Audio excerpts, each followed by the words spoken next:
यह एक ऐसी दुनिया है जहां पैसों की कोई वैल्यू नहीं, यहाँ टाइम ही सब कुछ है। यहाँ अगर आपको कोई चीज खरीदनी है तो आपको उस चीज के बदले अपनी जिंदगी का कुछ टाइम देना पड़ेगा, तब जाकर आप उस चीज को खरीद पाएंगे। लेकिन इस दुनिया में एक अच्छी जिंदगी गुजारने के लिए आपके पास टाइम का होना भी जरूरी है, क्योंकि यहाँ जब किसी इंसान की एज 25 साल तक पहुंच जाती है तो उस इंसान के हाथ पर 1 साल का टाइम स्टार्ट हो जाता है। जिस पल काउंटडाउन 0 हुआ उसी पल वह इंसान खत्म। अमीरों के पास इतना टाइम था कि वह 1000 साल की जिंदगी भी जी सकते थे। अमीरों ने खुद के लिए एक अलग दुनिया बना ली थी जहां वो लोग एक सुकून भरी जिंदगी गुजार रहे थे, लेकिन वहीं दूसरी तरफ गेटो सिटी में रहने वाले गरीब लोग दिन रात मेहनत करके खुद के लिए टाइम कमाते थे, नहीं तो उनकी जिंदगी खत्म हो जाएगी। इन्हीं गरीबों की बस्ती में विल नाम का एक लड़का रहता था जिसकी घड़ी में सिर्फ 23 घंटे ही बचे थे। विल अपनी मॉम के साथ रहता था। अब क्योंकि 25 साल के बाद उम्र रुक जाती है, इसीलिए उसकी माँ 50 साल की होकर भी बहुत जवान दिख रही थी। आज विल की माँ का 50वां जन्मदिन था। विल अपनी मॉम का बर्थडे सेलिब्रेट करने के लिए पिछली रात ओवर टाइम करके एक शैंपेन की बोतल लाया था। यह देखकर विल की मॉम बहुत खुश हो जाती है और वो विल से कहती है कि मैं अपने पोतों को देखना चाहती हूँ, तुम किसी लड़की को डेट क्यों नहीं करते? जिस पर विल जवाब देता है कि इन सब चीजों के लिए टाइम किसके पास है। विल की मॉम ने उससे कहा कि इलेक्ट्रिसिटी बिल और बैंक से लिया हुआ लोन कल की डेट तक मुझे क्लियर करना होगा, नहीं तो हमें फाइन पड़ सकता है। इसीलिए अब मैं जा रही हूँ और कल रात तक सभी बिल्स और बैंक के लोन्स जमा करवा कर वापस आऊंगी। उसने कहा कि मेरे पास सिर्फ 3 दिन का टाइम है। इलेक्ट्रिसिटी बिल और बैंक का लोन चुकाने में मेरे पास लगभग सारा टाइम खर्च हो जाएगा, इसीलिए कल शाम को तुम जरूर बस स्टॉप पर मेरा इंतजार करना, ताकि मेरा सारा टाइम खत्म होने से पहले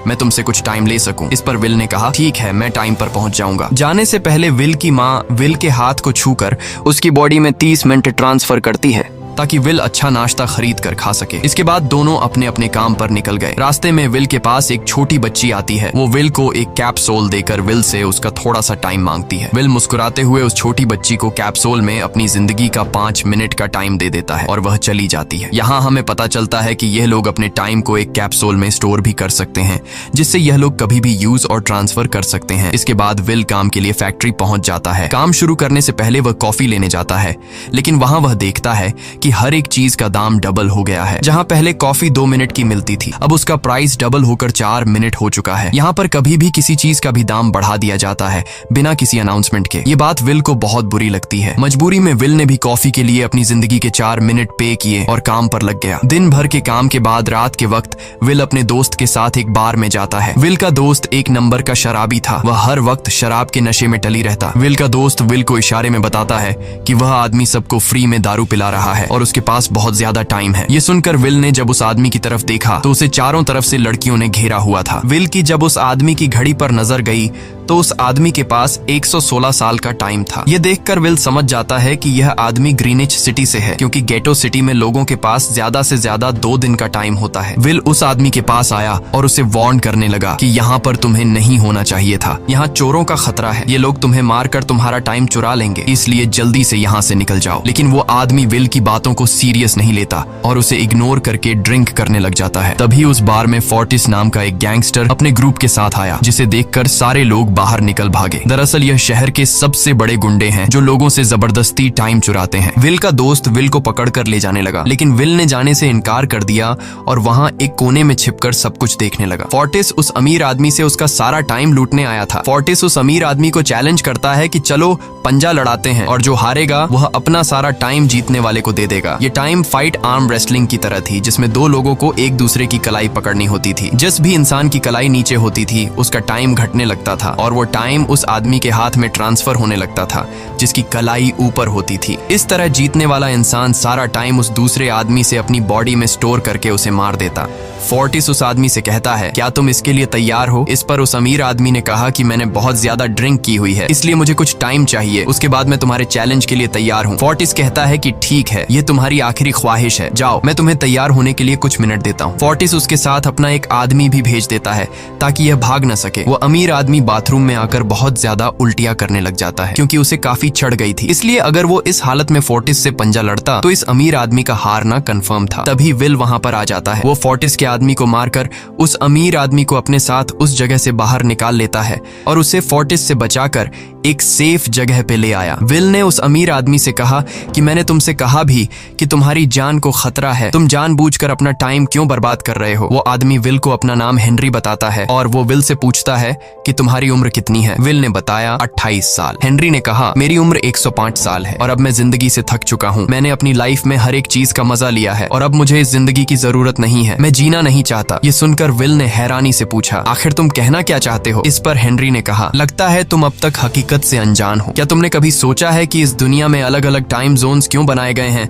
आखिर क्यों तुम्हारे टाइम जोन गेटो में किसी भी वक्त चीजों के दाम और टैक्स बढ़ा दिए जाते हैं? दरअसल महंगाई जानबूझकर बढ़ा दी जाती है ताकि गरीब लोग मरते रहें और उनकी मौत का फायदा ग्रीनविच टाइम जोन के अमीर लोगों को होता रहे। असल में ये सारा सिस्टम उन्हीं का बनाया हुआ है। जरा सोचो, वहाँ ग्रीनविच टाइम जोन में लोगों के पास जीने के लिए हजारों साल हैं, लेकिन यहाँ गेटो में तुम लोग हर रोज जीने के लिए मेहनत मजदूरी करते हो। ऐसा इसलिए है क्योंकि उन्होंने तुम्हें यह करने के लिए मजबूर किया है। वो लोग तुम लोगों को ज्यादा टाइम देना ही नहीं चाहते ताकि तुम लोग मजबूरी में उनके लिए काम करते रहो। वो लोग महंगाई बढ़ाकर तुम्हें ज्यादा से ज्यादा टाइम खर्च करने पर मजबूर करते हैं ताकि तुम्हारे टाइम से वो हमेशा की जिंदगी जी सकें। उन्होंने अपनी जिंदगी का हर एक दिन गरीबों की मौत से इकट्ठा किया है और मैं ऐसी जिंदगी बिल्कुल भी नहीं जीना चाहता जो किसी गरीब मजबूर इंसान की मौत से मिली हो। ये सब सुनकर विल समझ गया कि हेनरी बहुत ही नेक दिल इंसान है। हेनरी ने विल से आगे पूछा अगर तुम्हारे पास मेरे जितना टाइम होता तो तुम क्या करते? विल ने मुस्कुराकर कहा कि सबसे पहले मैं बार बार टाइम को देखना छोड़ देता, क्योंकि उस वक्त भी विल के पास सिर्फ 18 घंटे होते हैं। वो सोने से पहले, सोने के बाद, खाना खाते टाइम हर वक्त अपनी घड़ी देखता रहता है, क्योंकि मुझे डर लगता है कि कहीं मेरा टाइम खत्म न हो जाए और मैं मर न जाऊं। विल कहता है कि मेरी मॉम घर संभालने के लिए बहुत ज्यादा मेहनत करती है। अगर मेरे पास तुम्हारी तरह इतना ज्यादा टाइम होता तो मैं अपनी मॉम के लिए ग्रीनविच सिटी में एक अच्छा घर खरीदता और हम दोनों वहाँ पर खुशी से जिंदगी गुजारते। इसके बाद विल ने हेनरी से कहा आज रात हमें यहीं रुकना होगा, सुबह तक खतरा टल जाएगा, तब तुम वापस अपने घर लौट जाना। इसके बाद ये दोनों सो जाते हैं। सुबह उठकर हेनरी देखता है कि विल अभी भी सो रहा है। वो विल के पास आता है और उसके पास जितना भी टाइम होता है वो सारा का सारा विल को ट्रांसफर कर देता है और अपने पास कुछ ही मिनट बचाकर एक ब्रिज के ऊपर जाकर बैठ जाता है। विल जब नींद से जागा तो उसने देखा कि हेनरी वहां से जा चुका है।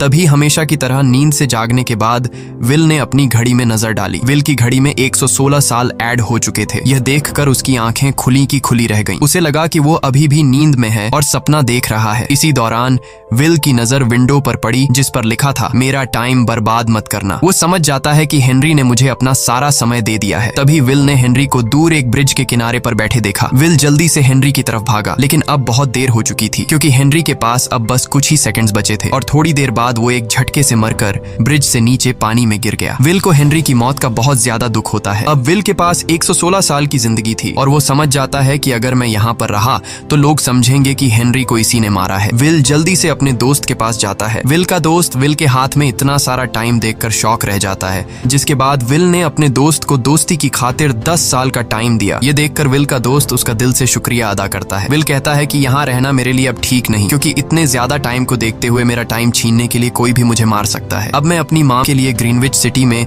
एक अच्छा सा घर खरीद सकता हूँ और वहाँ पर एक सेफ लाइफ गुजारूंगा। जिसके बाद विल अपने दोस्त को गुड बाय कहकर वहाँ से निकल जाता है और सीधा उस बस स्टॉप पर जाकर मॉम का इंतजार करने लगता है, जहाँ 2 दिन पहले उसकी मॉम ने उससे कहा था कि मैं इलेक्ट्रिसिटी का बिल और बैंक का लोन चुकाकर इस बस स्टॉप पर पहुंचूंगी। दूसरी तरफ विल की मॉम सारे लोन और बिल्स भरने के बाद घर लौटने के लिए बस में चढ़ी, पर तभी उसे पता लगा कि एक ही दिन में बस की टिकट के दाम डबल हो गए थे। पहले जहां टिकट 1 घंटे में आती थी वहीं अब प्राइस 2 घंटे हो गया था। ये देखकर विल की मॉम बहुत ज्यादा परेशान हो जाती है क्योंकि विल की मॉम के पास सिर्फ 1.5 घंटा बचा था। विल की मॉम बस ड्राइवर से रिक्वेस्ट करती है कि अगले स्टॉप पर मेरा बेटा उसे बाकी का टाइम दे देगा, लेकिन बस ड्राइवर ने साफ इनकार कर दिया और कहा कि अगर टाइम नहीं है तो फिर पैदल चली जाओ। लेकिन विल की मॉम को पता था कि अगला बस स्टॉप बहुत दूर है, अगर वह पैदल भी जाती है तो उसे पहुंचने में 2 घंटे लगेंगे। उस वक्त बस में ढेर सारे पैसेंजर्स सवार थे। विल की मॉम ने उनसे भी रिक्वेस्ट की पर किसी ने भी उनकी मदद नहीं की। इतने में ही बस वहां से निकल गई। विल की मॉम रेचल के पास ज्यादा टाइम नहीं बचा था, इसलिए वह दौड़ती हुई पैदल घर की तरफ भागने लगी। दूसरी तरफ विल अपनी मॉम के लिए फूलों का गुलदस्ता लिए बस स्टॉप पर उनका इंतजार कर रहा था, क्योंकि आज उसे अपनी मॉम का बर्थडे सेलिब्रेट करना था। बस जब उस स्टॉप पर पहुंची तो कई सारे पैसेंजर्स उतर आए, पर उनमें से विल की मॉम नहीं थी। विल यह देखकर परेशान हो जाता है और उसे समझ आ गया कि जरूर उसकी मॉम मुसीबत में है। वह उसी वक्त अपनी मॉम की तलाश में भागा। उधर रेचल के पास अब कुछ ही मिनट बचे थे। वह रास्ते में आने वाली गाड़ियों और लोगों के घरों का दरवाजा पीट पीट कर उनसे थोड़ा समय उधार मांग रही थी, लेकिन कोई भी उसकी मदद करने को तैयार नहीं था। इधर विल जब कुछ दूर गया तो उसे उसकी मॉम दौड़ती हुई नजर आ गई। अपनी मॉम को भागते हुए देख विल समझ गया कि उनके पास ज्यादा टाइम नहीं है। वह अपना हाथ आगे करके तेजी से उनकी तरफ दौड़ने लगा। उधर रेचल के पास अब सिर्फ 10 सेकंड्स ही रह गए थे। वह भी पूरी तेजी से विल की ओर भाग रही थी, लेकिन जैसे ही रेचल अपने बेटे विल के पास पहुंची, उसका टाइम खत्म हो जाता है और वह मर जाती है। यह देखकर विल को बहुत दुख होता है, क्योंकि उसने अपनी मॉम के लिए क्या कुछ नहीं सोचा था। वह चीख चीख कर रोने लगा। अगली सुबह तक हेनरी की डेड बॉडी टाइम कीपर्स को मिल चुकी थी। ये टाइम कीपर्स वहां पर इन्वेस्टिगेशन करते हैं। आज की दुनिया में टाइम कीपर्स होते थे जो पुलिस की तरह थे। इन टाइम कीपर्स का काम भी क्राइम को रोकना होता है। टाइम कीपर्स के ऑफिसर रेमंड ने उस जगह में अच्छी तरह से जांच की, लेकिन उसे कोई भी क्लू नहीं मिला। तभी रेमंड की नजर उस ब्रिज के पास लगे सीसीटीवी कैमरा की तरफ गई। वह सीसीटीवी फुटेज चेक करने सीसीटीवी रूम के लिए निकल पड़ा। दूसरी तरफ विल समझ चुका था कि उसकी मॉम की मौत के लिए ग्रीनिच में रहने वाले अमीर लोग ही जिम्मेदार हैं, जिन्होंने गेटो शहर के लोगों को एक एक सेकंड का मोहताज बना दिया है। अब विल उनसे बदला लेने ग्रीनिच की तरफ निकल पड़ा और यहाँ से होती है असल कहानी शुरू। ग्रीनविच सिटी में एंटर होने के लिए विल को 1 साल का टाइम खर्च करना पड़ा और ग्रीनिच सिटी जा पहुंचा। वहां जब विल ने अमीर लोगों का लाइफस्टाइल देखा तो उसकी आंखें खुली की खुली रह गईं। वहां लोगों के पास इतना टाइम था कि वो लोग मरने का नाम तक भूल गए थे। यहाँ पर अमीर लोग के बॉडीगार्ड के पास भी 100 साल से भी ज्यादा का टाइम था। ये देखकर विल गुस्से से लाल हो जाता है, क्योंकि विल जिस शहर से आया था वहां पर लोगों के पास सिर्फ 24 घंटे की जिंदगी थी। विल वहां एक महंगे होटल में रुकता है। खाना खाते दौरान एक बहुत ही खूबसूरत लड़की विल को देखती है, जैसे उसे विल पसंद आ गया हो। दूसरी तरफ टाइम कीपर रेमंड हेनरी की मौत के वक्त का सीसीटीवी फुटेज चेक कर रहा था। तभी उसे फुटेज में विल दिखाई देता है। हालांकि कैमरा ने हेनरी को ब्रिज से गिरते हुए रिकॉर्ड नहीं किया था, लेकिन उस फुटेज में विल ब्रिज के पास खड़ा नजर आ रहा था, जिससे रेमंड को विल पर शक होने लगा। इसलिए रेमंड ने अपनी टीम को विल के बारे में जानकारी इकट्ठा करने को कहा। रिसर्च के दौरान टाइम कीपर्स को यह बात पता चल जाती है कि विल नाम का एक आदमी बहुत सारा टाइम खर्च करके ग्रीनविच सिटी में एंटर हो गया है, जिससे रेमंड को यह बात कंफर्म हो जाती है कि विल ने ही हेनरी को मारा है। रेमंड उसी वक्त अपनी टीम के साथ ग्रीनविच शहर की ओर रवाना हो गया। दूसरी ओर ग्रीनविच शहर में विल एक कैसीनो में आया, जहां कुछ अमीर लोग पोकर खेल रहे थे। विल भी उनके साथ बैठ जाता है। एक नए आदमी को देखकर ये लोग उस पर हंसने लगते हैं, लेकिन विल गैम्बलिंग में माहिर था। आज उसके लिए अमीरों से पैसे निकालने का सबसे अच्छा मौका था। विल ने फिलिप नाम के एक रईस आदमी के साथ पोकर की बाजी खेली। फिलिप यहाँ का सबसे रईस इंसान है। उसके पास खुद का एक टाइम बैंक है जो लोगों को लोन पर टाइम देता है। फिलिप के साथ उसकी डॉटर भी बैठी होती है। यह वही लड़की है जो कुछ देर पहले विल को गौर से देख रही थी। गेम जब शुरू हो जाती है तब विल अपनी लाइफ का सारा टाइम दांव पर लगा देता है और अपनी माइंड के बदौलत वो फिलिप से 1100 साल जीत जाता है। यह देखकर फिलिप की बेटी सिल्विया विल से काफी ज्यादा इम्प्रेस हो जाती है। उसने विल को कल रात अपने घर पार्टी पर इनवाइट किया। फिर अगली शाम विल एक नई नवेली कार खरीदकर फिलिप की पार्टी में जा पहुंचा। वहीं पार्टी के दौरान विल और सिल्विया डांस करने लगते हैं और सिल्विया मन ही मन विल को दिल दे बैठी। वो अपनी दिल की बात विल से करने ही वाली थी कि तभी टाइम कीपर रेमंड अपनी टीम के साथ वहां पहुंचता है और विल को पकड़ लेते हैं। विल को खूनी समझकर सिल्विया भी उससे नाराज हो गई। रेमंड ने सबसे पहले विल का सारा टाइम उससे छीनकर सिर्फ 2 घंटे दिए। उसके बाद वो विल को हेनरी के खून के इल्जाम में गिरफ्तार करने लगा। रेमंड विल से पूछता है कि तुमने हेनरी को क्यों मारा। विल उसे कहता है कि मैंने उसे मारा नहीं था, बल्कि वो खुद जीना नहीं चाहता था, इसलिए उसने मुझे 116 साल दी और बाद में उसने खुद की जान ली। लेकिन रेमंड विल की बात पर यकीन नहीं करता। विल समझ जाता है कि रेमंड मुझे हेनरी के झूठे केस में फंसाकर उम्र भर कैद के लिए मुझे जेल में डाल देगा, इसलिए वह मौका देखते ही रेमंड के आदमियों को मारकर खुद को आजाद कर लेता है और उनकी बंदूक लेकर सिल्विया को बंदी बना लिया। सिल्विया को ढाल बनाकर विल उसे साथ लेकर भाग निकला और रेमंड और उसके आदमियों को चकमा देता हुआ वापस गेटो शहर आ पहुंचा। इस दौरान विल के पास टाइम काफी कम बचा था। उसने सिल्विया से कुछ टाइम उधार मांगा, लेकिन सिल्विया ने उसे 1 सेकंड भी देने से इनकार कर दिया, क्योंकि वह भी उसे हेनरी का खूनी समझ रही थी। इसलिए वो और तेजी से गेटो शहर की तरफ कार दौड़ाता है ताकि वहां पहुंचकर किसी से टाइम उधार ले सके। जल्दबाजी में उसका ध्यान आगे सड़क पर बिछी कंटीली तारों पर नहीं पड़ता, जिससे टकराते ही विल की कार ब्रिज से नीचे गिर जाती है। इस एक्सीडेंट में विल और सिल्विया बेहोश हो गए। असल में रास्ते में वह कांटे फोर्टिस और उसकी गैंग ने बिछाए थे। फोर्टिस ने देखा कि सिल्विया के पास 10 साल का टाइम था। वो सिल्विया का सारा टाइम चुरा कर वहां से निकल जाते हैं। इतने में ही विल और सिल्विया को होश आया। सिल्विया ने जब अपने हाथ की तरफ देखा तो वो परेशान हुई, क्योंकि उसके पास सिर्फ 30 मिनट ही बचे थे और विल के पास भी कुछ मिनट ही बचे थे। पर फिर भी उसने सिल्विया को अपने कुछ मिनट दिए, जिससे इन दोनों का टाइम बराबर हो गया। इसके बाद विल सिल्विया को लेकर जल्दी से अपने दोस्त के घर जाता है जिसे उसने 10 साल दिए थे। जब उसके दोस्त की वाइफ ने दरवाजा खोला और उसने विल को देखा तो उसने विल से नाराजगी जताते हुए कहा, तुम्हारे दिए हुए 10 साल ने मेरे हस्बैंड की जान ले ली। उसने सारा टाइम शराब में उड़ा दिया जिससे उसकी मौत हुई। ये सुनकर विल मायूस हो गया, लेकिन अब इन दोनों के पास भी ज्यादा टाइम नहीं था। अगर यह दोनों जल्दी से कुछ नहीं करते तो इनकी भी मौत पक्की थी। तभी विल ने सिल्विया के कानों में ईयरिंग देखी जो हीरे की थी। उसे बेचकर विल और सिल्विया को 2 दिन का टाइम मिल गया। इसके बाद विल सिल्विया को लेकर फोन बूथ पर आया। उसने सिल्विया के पिता फिलिप को कॉल किया और बताया कि उसकी बेटी अब तक सही सलामत है। उस वक्त रेमंड भी फिलिप के पास ही मौजूद था और विल को भी पता था कि रेमंड भी वहाँ मौजूद है। विल ने सिल्विया को छोड़ने के बदले 10,000 साल का टाइम मांगा और वो 10,000 साल टाइम बैंक के जरिए गरीब लोगों में बांटने को कहा और कल सुबह तक का टाइम दिया। हालांकि फिलिप के लिए यह रकम कुछ भी नहीं थी, पर फिलिप किसी भी कीमत पर गरीबों को टाइम नहीं देना चाहता था। इधर विल सिल्विया को अपने घर ले आया जहां पर दोनों सुबह होने का इंतजार कर रहे थे। इसी दौरान सिल्विया ने विल से पूछा कि उसकी फैमिली कहाँ है। इस पर विल ने बताया कि पिछली रात ही टाइम न होने की वजह से मेरी माँ की डेथ हुई। ये सुनकर सिल्विया को बहुत बुरा लगता है और उसे एहसास होता है कि यहाँ गरीब लोग हर पल मौत के डर में जीते हैं। उन्हें एक दिन का टाइम कमाने में कितनी मेहनत करनी पड़ती है। अगली सुबह बैंक खुलते ही विल और सिल्विया खिड़की से बैंक पर नजर रखने लगे, लेकिन बैंक ने गरीबों में टाइम नहीं बांटा। सिल्विया यह देखकर बहुत मायूस हो गई कि टाइम के आगे उसके पिता के लिए अपनी बेटी की भी कोई कीमत नहीं थी। अब सिल्विया को समझ आ गया कि उसके पिता सिर्फ बिजनेसमैन नहीं है, बल्कि वो इस सिस्टम के हेड हैं। वो गरीब लोगों की मौत से अपनी जिंदगी के साल जमा करते हैं। सिल्विया को यूं मायूस देखकर विल ने उसे वापस घर भेजने का फैसला किया। वो उसे फोन बूथ पे ले आया और अपने पिता को कॉल करके अपने लिए मदद बुलाने को कहा। इस दौरान विल सिल्विया को वेपन भी दे देता है ताकि वो खुद की हिफाजत कर सके। इधर सिल्विया फोन पर अपने पिता से बात कर रही थी कि तभी टाइम कीपर रेमंड चुपके से वहां आ पहुंचा और विल पर गन तान दी। रेमंड विल पर गोली चलाने ही वाला था कि तभी सिल्विया ने रेमंड को देख लिया और घबराहट में रेमंड पर गोली चला दी। ये देख विल घबरा कर रेमंड के पास आया। हालांकि वो गोली रेमंड के हाथ को छू कर निकल गई थी। रेमंड के हाथ से बहुत खून निकल रहा था। विल ने रेमंड की घड़ी देखी। रेमंड के पास सिर्फ 2 घंटे बचे थे। दरअसल टाइम कीपर्स को भी सैलरी के तौर पर हर रोज 1 दिन का ही टाइम मिलता था। विल समझ गया कि जब तक रेमंड के पास उसके टीम वाले पहुंचेंगे तब तक रेमंड का ज्यादा खून बहने की वजह से उसकी मौत हो गई होगी। इसलिए विल रेमंड को 2 घंटे का टाइम देते हुए रेमंड की कार को लेकर वहां से निकल गया। रेमंड को गोली मारकर अब सिल्विया भी क्राइम लिस्ट में आ चुकी थी। हालांकि विल ने सिल्विया से कहा कि वो अभी इन सब से निकल सकती है, लेकिन ग्रीनिच में सिल्विया की जिंदगी पिंजरे में कैद पंछी की तरह थी। उसके पिता फिलिप ने उस पर बहुत सारी पाबंदियां लगा दी थीं, पर यहाँ आकर उसे आजादी का एहसास हो रहा था क्योंकि यहाँ वो अपनी मर्जी की मालिक थी और सिल्विया समझ जाती है कि यहाँ पर लोगों के साथ गलत हो रहा है। अब वह भी गरीबों को उनका हक दिलाने में विल के साथ थी। विल और सिल्विया ने मिलकर अमीरों को लूटना शुरू कर दिया। सिल्विया जो कि ग्रीनिच सिटी के चप्पे चप्पे से वाकिफ थी, इसलिए इन दोनों ने प्लान बनाया कि वो ग्रीनिच सिटी में बैंक से टाइम कैप्सूल चुराएंगे और उनको गरीबों में बांट देंगे। सिल्विया ने सबसे पहले अपने पिता फिलिप के कई सारे बैंक्स में डाका डाला क्योंकि फिलिप ने गरीबों की मौत से वह सारा टाइम इकट्ठा किया था। इन दोनों ने तिजोरी से सभी टाइम कैप्सूल एक बैग में पैक करके वहां से निकल गए और उन्हें गरीबों में बांटने लगे। इतनी बड़ी चोरी करने के बाद अब सरकार भी इन दोनों से तंग आ चुका था, इसीलिए सरकार ने इन दोनों के सर पर 10 साल का टाइम इनाम रख दिया। ये खबर सुनते ही गैंगस्टर फोर्टिस अब इन दोनों को कुत्ते की तरह ढूंढने लगा, लेकिन विल और सिल्विया